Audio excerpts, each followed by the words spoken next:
बिस्मिल्लाहिर्रहमानिर्रहीम। अस्सलाम वालेकुम नादरीन, आप यूट्यूब चैनल देख रहे हैं। मैं इमरान खान हूँ। ख़बरें बहुत सारी हैं, लेकिन सबसे पहले आपको बता देते हैं कि जो अहमद फ़रहाद आज़ाद कश्मीर में इस वक्त गिरफ़्तार हैं, उससे पहले वो चंद दिन गायब रहे। इस्लामाबाद हाई कोर्ट ने इस मामले का नोटिस लिया था। जस्टिस मोहसिन अख्तर कियानी साहब ने इस मामले को बड़े ज़ोरदार तरीके से उठाया था। उसके बाद बहुत हलचल थी इस्लामाबाद के ऐवानों में, और फिर पता चला कि वो आज़ाद कश्मीर की पुलिस ने उनको अचानक गिरफ़्तार किया 29 तारीख को, मई की 29 को।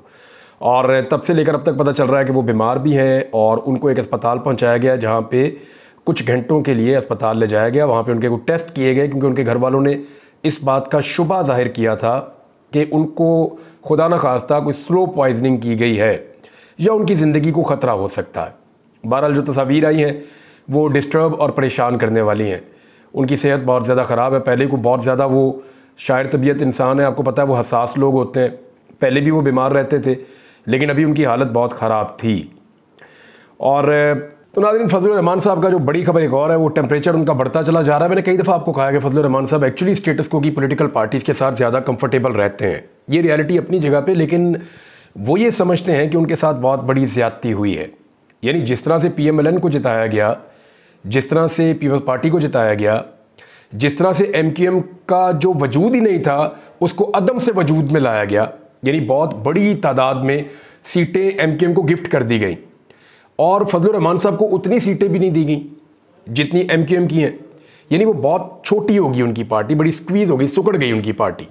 फजलुर रहमान साहब को ये लग रहा था कि मेरी ताकत तो MQM से ज़्यादा है, तो उस निस्बत से अगर मुझे नशिस्तें मिलेंगी तो फिर मैं बहुत बड़ी एक मेजॉरिटी हासिल करने में कामयाब हो जाऊंगा, और मेरे बगैर ये निज़ाम चल नहीं सकेगा, मेरे बगैर हुकूमत चल नहीं सकेगी। लेकिन जो लूट का माल था उसके अंदर जो हिस्सा बनाना, वो सबसे बड़ा हिस्सा PMLN का, फिर MQM का, पीपल्स पार्टी का, इनको बहुत बड़ा हिस्सा मिल गया। फजलुर रहमान साहब को उनमें ड्यू शेयर नहीं मिला, यानी जो उन्हें लगता है कि बहुत बड़ा शेयर उनको मिलना चाहिए था, वो उनको नहीं मिला। अब वो समझते हैं उनके साथ बहुत बड़ी ज़्यादती हुई है, उस ज़्यादती को लेकर बहुत गुस्से में है। फजलुर रहमान साहब ने कहा कि फरवरी के इंतखाबात को मुस्तरद करते हैं। बातें ज़रा गौर से सुनिएगा, क्योंकि इन बातों में गद्दारी के और बगावत के मुकदमे होते हैं। अगर इनसे आधी इंटेंसिटी की बात इमरान खान करे तो गद्दारी और बगावत के मुकदमे होते हैं। माजी में जिस तरह के ट्वीट नवाज शरीफ ने किए, या जो बयानात नवाज शरीफ ने दिए, या उनकी पार्टी के बाकी लोगों ने, उनकी बेटी ने, रिश्तेदारों ने दिए, उन बयानात का अगर 10% भी इमरान खान साहब दे दें तो दहशतगर्दी के मुकदमात होते हैं, बगावत के और गद्दारियों के मुकदमात उन पे बनाने की तरफ स्टेट चल पड़ती है। लेकिन मामला यह है कि शरीफ खानदान के लिए मामला कुछ और तरह है। अब फजलुर रहमान साहब के लिए भी स्टेटमेंट आप सुने, फिर आप देखें और अपने दिमाग में ये लाएं कि अगर यही बातें इमरान खान कर रहा हो तो क्या बने। फरवरी के इंतखाबात को मुस्तरद करते हैं। वोट अवाम का हक है, हुकूमतें अवाम की मर्जी से बनेंगी। ये नहीं हो सकता कि तुम अवाम के हक से मजाक करते रहो। ये नहीं हो सकता कि टांग पर टांग रख के कहते रहो कि अवाम की क्या हैसियत है। उन्होंने कहा कि अवामी इज्तिमा से वो खिताब कर रहे थे, कहा कि हमें इदारों का एहतराम है, हम पार्लियामेंट को अवाम का नुमाइंदा इदारा समझते हैं, इसमें अवाम के नुमाइंदे होने चाहिए, जासूसी का नुमाइंदा ना हो। हम फौज की इज्जत करते हैं। इस मुल्क को बनाने में तुम्हारा कोई किरदार नहीं है, लेकिन तोड़ने में है। हालात को वहां तक ना लेकर जाओ जहां से तुम और हम वापस ना आ सके। अंग्रेज से आज़ादी तुमने हासिल नहीं की, मेरे अकाबरीन ने हासिल की। अगर हम 100 साल से अंग्रेज़ों से लड़ सकते हैं तो इनसे भी लड़ सकते हैं। कायद आज़म ने कहा था इस मुल्क में जमहूरियत होगी, लेकिन जमहूरियत का जनाजा निकाल दिया गया है। 25 साल से हमारी मईशत गिरती जा रही है, दूसरी कौमें तरक्की कर रही हैं और हम गिरते चले जा रहे हैं। मईशत गिरने की वजह मखसूस घराने और इदारे हैं। आज किसानों का बुरा हाल है, उनसे गंदुम नहीं खरीदी जा रही। फजलुर रहमान ने कहा कि तुम्हारा पाकिस्तान के क़याम में कोई किरदार नहीं, बल्कि तोड़ने में तुम्हारा किरदार है। अगर हमें गिरफ्तार होना पड़ा तो गिरफ्तारी देंगे, अगर कब्र में जाना पड़ा तो उसके लिए भी तैयार है। तुमने 35 लाख टन कीड़े वाला गंदम क्यों मंगवाया? तुमने किसके साथ सौदा किया? फजलुर रहमान ने कहा कि बगावत हम नहीं कर रहे, बगावत वो इदारे कर रहे हैं जो आईन तोड़ते हैं। जर्नैलों ने आईन के साथ खिलवाड़ किया। हम इदारों को बताना चाहते हैं कि अपना हक भीख मांगकर नहीं, जंग लड़कर लेंगे। तुमने दहशतगर्दी के खिलाफ जंग लड़ने का ऐलान किया, लेकिन दहशतगर्दी बढ़ती जा रही है। फजलुर रहमान ने कहा कि अगर दहशतगर्दी सरहदों से हो रही है तो फिर तुम सरहदों पर कहां खड़े हो? तुमने 20 साल में कबाइल को तबाह बर्बाद कर दिया। पाकिस्तानी तुम्हारे किरदार की वजह से अपने इदारों से नफरत करते हैं। रियासत के लिबादे में किसी को गद्दार कहने की कोशिश ना करो, जो भी होगा तुम्हारी वजह से होगा। फजलुर रहमान ने कहा कि अमन व अमान तबाह हो रहा है। खैबर पख्तूनख्वा और बलूचिस्तान के लोग शदीद बदअमनी का शिकार हैं। मैं जानता हूं कि खैबर पख्तूनख्वा में इदारों की रिट खत्म हो चुकी है। आइन के तहत कौम को इस्लामी निज़ाम और माशी हुकूक देना होंगे। उलमा ने क़याम अमन में इदारों का साथ दिया है, क्या यही इनका गुनाह है? 4th शेड्यूल हमारा रास्ता नहीं रोक सकता। ये जज्बा बढ़ता रहेगा, रुकेगा नहीं। 7 सितंबर को ख़त्म नबूवत गोल्डन जुबली के मौका पर मीनार पाकिस्तान पर यौमुल फतह मनाएंगे। उम्मीद है कि अदालत उज़्मा कादियानियत पर अपने फैसले के ज़रिए कौम को शारे दस्तूर पर जमा होने का मौका नहीं देगी। परचम नबवी सल्लल्लाहु अलैहि वसल्लम बुलंद करके अहद करो कि हम इंशाअल्लाह इस परचम का कर्ज खून देकर उतारेंगे। फजलुर रहमान ने कहा कि फ़लस्तीन के मुसलमानों ने कुर्बानी दी, अब यूरोपीय ममालिक भी फ़लस्तीन को बतौर रियासत तस्लीम करने पर मजबूर हो चुके हैं। हम फ़लस्तीनियों को यह पैगाम देना चाहते हैं कि पाकिस्तानी आपके साथ हैं। अब इदारों पे, फ़ौज पे, जर्नैलों पे जिस लेवल की तनकीद फजलुर रहमान साहब ने की है ना, इसका 10% इमरान खान साहब करें ना, तो फिर आप देखें कैसे ऑपरेशंस होते हैं और मामला कहाँ जाते हैं। असल में हर वो शख्स काबिल कबूल होता है, चाहे वो कुछ भी कहे, जो स्टेटस को का हिस्सा है। जो आदमी स्टेटस को का हिस्सा है ना, उसको वापस कंट्रोल करना बड़ा आसान होता है। वो अगर निकल भी जाता है ना थोड़ा सा और एक लिमिट क्रॉस कर जाता है, तो सिस्टम ये जानता है कि इसको सिस्टम में बड़े आराम से वापस लाया जा सकता है, क्योंकि ये स्टेटस को का हिस्सा है। इसलिए सिस्टम गुस्सा नहीं करता। लेकिन जो लोग स्टेटस को का हिस्सा नहीं होते, वो थोड़ा सा भी निकलते हैं तो सिस्टम पूरा का पूरा उनके ऊपर अटैक कर देता है। अब आपको बात समझ आ गई होगी कि फजलुर रहमान साहब या नवाज शरीफ पे अटैक क्यों नहीं होता और इमरान खान पे अटैक क्यों हो जाता है। ये इसका एक बड़ा सॉलिड और सिंपल रीज़न है। फवाद चौधरी ने फजलुर रहमान के हवाले से कहा कि फजलुर रहमान ने मुजफ्फरगढ़ में इंतहाई गर्मी में जलसा तो किया है, लेकिन उनके खिताब की गर्मी ने जनूबी पंजाब की गर्मी को भी पीछे छोड़ दिया है। हुकूमत को इस वक्त तक ही ढील है जब तक तहरीक इंसाफ और मौलाना फजलुर रहमान इकट्ठे नहीं होते। अब इस इत्तेहाद में कितना वक्त लगता है ये देखते हैं। तो उम्मीद तो बांधी हुई है लोगों ने फजलुर रहमान साहब के साथ। देखिए, इस वक्त फजलुर रहमान साहब को पाकिस्तान तहरीक इंसाफ की ज़रूरत है, क्योंकि अवाम के अंदर उनकी पदीराई बयानिया सारा उनके पास है। और तहरीक इंसाफ को फजलुर रहमान साहब की इसलिए ज़रूरत है कि देखें वो क्या कुछ कह रहे हैं, उनको डंडे नहीं पड़ रहे या उनके ऊपर पर्चे नहीं हो रहे, तो इसलिए तहरीक इंसाफ को भी एक कवर मिल जाएगा। तो इस वक्त दोनों को एक दूसरे की ज़रूरत ज़रूर है, लेकिन दोनों की सोच, दोनों का नज़रिया और स्टेटस को के बारे में दोनों का जो तर्ज अमल है वो बिल्कुल मुख्तलिफ है। नाज़रीन, जो बिजली इस्तेमाल करने वाले सारिफीन हैं उनके लिए पाकिस्तान में बहुत बुरी खबर है। एक तो 65 रुपये तक का यूनिट हो चुका है, जो इस खित्ते में सबसे महंगा है, और ये यूनिट आने वाले दिनों में 80 रुपये से ज़ायद होने जा रहा है। इसके बारे में इतलात मिल रही हैं और IMF के मुआहदों के बाद और ज़्यादा गरीब आदमी की कमर टूटने वाली है। अब इसके अंदर जितने टैक्सेस इन्वॉल्व है ना, आप अपना बिल पकड़िए, उसके टोटल यूनिट गिनिए और अपने टोटल बिल के ऊपर उन यूनिट को तकसीम करके देखिए। मैंने कल 2 बिलों को तकसीम करके देखा है, वो 125 रुपये से ऊपर का यूनिट बन रहा है। इस तरह के टैक्स इन्होंने बीच में लगा दिए हैं। यानी अगर यूनिट की प्राइस लेनी है तो सारा कुछ उसके अंदर होना चाहिए ना। मजीद जो टैक्सेस हैं, मैं अभी कुछ बिल लेकर आऊँगा, आपके सामने रखूँगा, आपको दिखाऊँगा कि पाकिस्तान में किस तरीके से धोखा किया जा रहा है सारिफीन के साथ, और बिजली की कीमत लगातार बढ़ती चली जा रही है। मियाँ असलम इकबाल ने इस पर स्टेटमेंट दिया। उन्होंने कहा, शदीद तरीन गर्मी में बनता तो ये था कि हुकूमत आवाम के लिए किसी आसानी का सामान करती और उनको बिजली के बिलों में कुछ रिलीफ देती, ताकि गरीब आदमी कम से कम एक पंखा या कूलर बगैर परेशानी के चला सकता। मगर यहाँ इस मुस्तरद टोले ने एक बार फिर बिजली के बिलों में इजाफा करके आवाम को आग के कुएं में धकेल दिया है।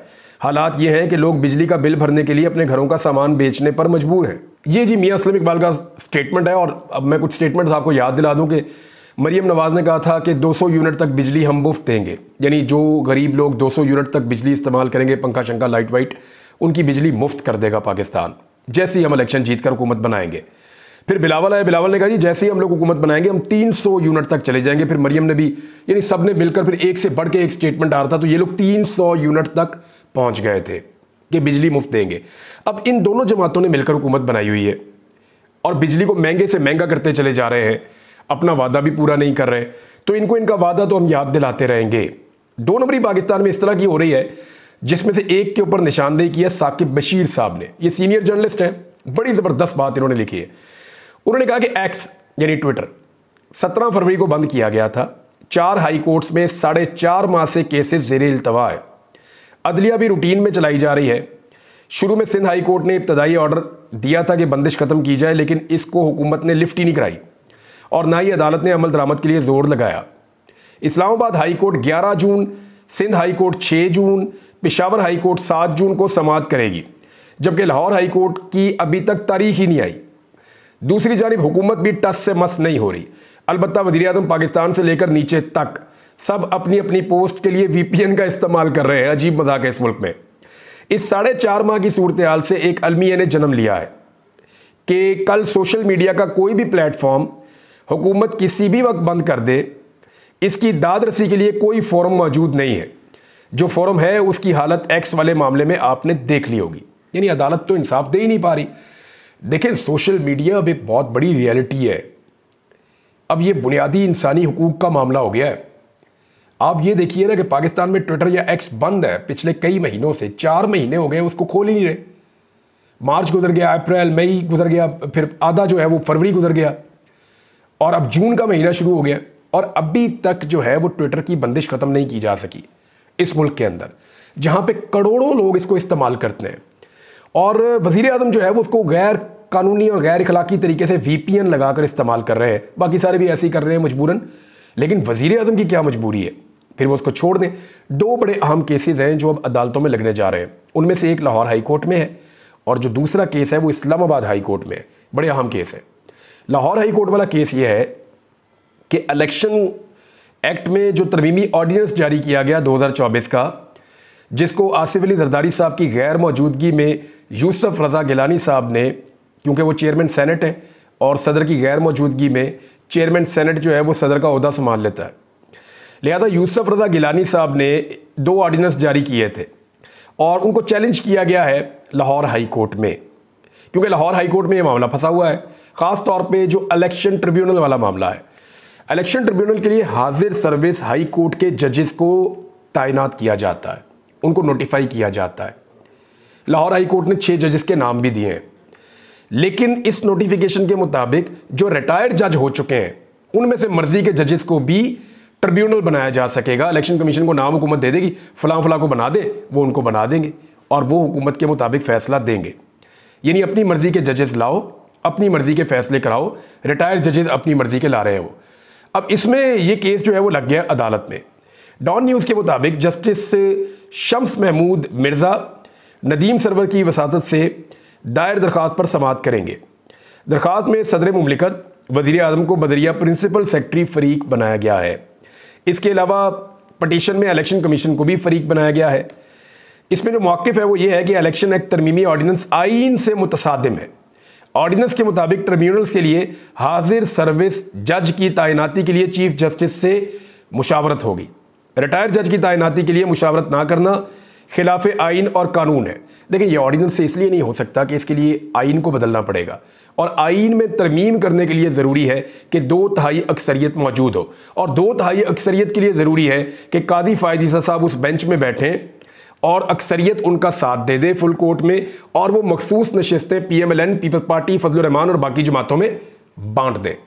तो इस तरह फिर कादी साहब की एक्सटेंशन का मामला भी हो सकता है और इस किस्म की जो तरामीम है आइन के अंदर जो अपने फ़ायदे के लिए की जानी है, इस निज़ाम और सिस्टम को बचाने के लिए की जानी है, फॉर्म 47 की हुकूमत को आगे बढ़ाने के लिए की जानी है, फिर वो की जा सकेंगी। दूसरा जो एक अहम केस है उसके बारे में भी मैं आपको बता देता हूँ। वो जस्टिस बाबर सत्तार साहब की फैमिली का जो डाटा लीक किया गया था सोशल मीडिया पर और उनके खिलाफ एक तौहीन आमेज़ सोशल मीडिया पर मुहिम चलाई गई थी, ये 3 जून को समाअत के लिए मुकर्रर है। 3 जून को और भी केसेस लगे हुए हैं। एक ये फुल कोर्ट का केस है, सुप्रीम कोर्ट ऑफ पाकिस्तान में लगने जा रहा है मखसूस नशिस्तों वाला।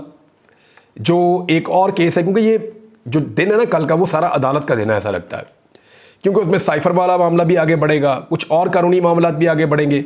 तो ये तौहीन अदालत वाला मामला जो है ये भी वहाँ चलेगा, जिसमें जस्टिस मोहसिन अख्तर कियानी साहब की सरबराही में लार्जर बेंच समाअत करेगा और जस्टिस तारिक महमूद जहांगीरी और जस्टिस सरदार एजाज इसहाक खान भी इसका हिस्सा होंगे। पहले ये केस 6 जून को लगाया गया था, अब इसको 3 जून के लिए मुकर्रर कर दिया गया है। एक बड़ी अहम बात है इमरान खान साहब के हवाले से, और अब कुछ लोगों को समझ आना शुरू हो गई है। पहले सबको ये लगता था कि इमरान खान साहब जेल से जो स्टेटमेंट देते हैं वो जज्बाती स्टेटमेंट देते हैं, लेकिन वो जज्बाती स्टेटमेंट नहीं है। अब सबको समझ आ रही है कि इमरान खान बहुत सोच समझ कर स्टेटमेंट देते हैं। जब वो बयान देते हैं तो उनको आइडिया होता है कि मेरे बयान के बाद इस किस्म का रिएक्शन आएगा, और उस रिएक्शन के बाद चीज़ें किस तरफ जाएंगी उनको ये भी आइडिया होता है। मिसाल के तौर पे हुदुर रहमान कमीशन रिपोर्ट वाला मामला जब उन्हें खोला तो इमरान खान को शायद ये आइडिया था कि ये मामला चला जाएगा गद्दारी की तरफ, और फिर बहुत हसास तरीके से सब इसको देखेंगे कि जी इदारों को और अवाम को लड़ाने की साजिश है, और इसको अदालत में लाने की धमकी दी जाएगी और हमें डराया जाएगा, मुकदमात की धमकियाँ दी जाएंगी। और फिर इमरान खान साहब को पता था कि वो ये नहीं कर पाएंगे, क्योंकि अगर ये मामला अदालत में आएगा तो फिर हुदुर रहमान कमीशन रिपोर्ट भी खुलेगी, और एस्टेब्लिशमेंट के किरदार के ऊपर जो उस दौर में थी और जो इस दौर में है, इनके हालात में मवाजना भी किया जाएगा, तकाबली जायज़ा भी लिया जाएगा। तो इमरान खान साहब जो है वो इस तरीके से प्लान करते हैं। नजम सेठी ने इसको एक अलग अंदाज में उन्होंने बयान किया। उन्होंने कहा जी कि ट्विटर खान साहब के अकाउंट बंद नहीं करेगा। इमरान खान अपनी पोजीशन पर डटे हुए हैं। जब भी खान साहब को कोई धक्का लगता है तो वो फिर इससे बड़ा काउंटर अटैक कर देते हैं। उनकी स्ट्रेटजी कामयाब हो चुकी है। इमरान खान जेल में बैठकर जो स्ट्रेटजी बनाता है वो कामयाब होती है। ये बात नजम सेठी भी तस्लीम कर रहे हैं। राना सनाउल्लाह ने कहा कि पाकिस्तान तहरीक-ए-इंसाफ पर पाबंदी का मामला काबीना में ज़ेर गौर आएगा। लगाएं पाबंदी। मेरे ख्याल में अगर पाकिस्तान तहरीक-ए-इंसाफ पर इस मामले पर पाबंदी लग गई ना तो पाकिस्तान की हर सियासी जमात पर पाबंदी लगेगी आने वाले वक्त में। इमरान खान तो इसमें से निकल जाएगा, उसकी पसली बड़ी तगड़ी है, वो ये वाली मार खा लेगा। लेकिन इसके बाद जो पंचिंग बैग बनेगा ना वो 2 झटकों की मार नहीं है। नवाज शरीफ उसकी पार्टी, जरदारी उसकी पार्टी, वो 2 झटके नहीं उठा पाएगी जितने झटके इमरान खान साहब ने सह लिए हैं। लिहाजा अगर इमरान खान साहब की पार्टी पे पाबंदी लग जाती है तो ये एक ज़बरदस्त प्रेसिडेंट हो जाएगी। बाकी पार्टियों पर पाबंदी लगाने के लिए एक मौका मिल जाएगा आइंदा के लिए, ना सिर्फ एस्टेब्लिशमेंट को बल्कि अगर इनके खिलाफ दूसरी पॉलिटिकल पार्टीज आएंगी तो उनको भी। बाबर अवान साहब ने लगता है इसके हवाले से एक स्टेटमेंट दिया। उन्होंने कहा इमरान खान को तोड़ने का प्लान बनाते थे ये सब मिलकर, यानी इमरान खान को तोड़ने का प्लान बनाया था और इमरान खान ने इन सब को तोड़कर रख दिया है। ये जी बाबर अवान साहब का स्टेटमेंट है। नाज़रीन कुछ और चीज़ें बाद में शेयर करते हैं। अब तक के लिए इतने, अपना ख्याल रखिएगा, अपने इस चैनल का भी। अल्लाह हाफ़िज़।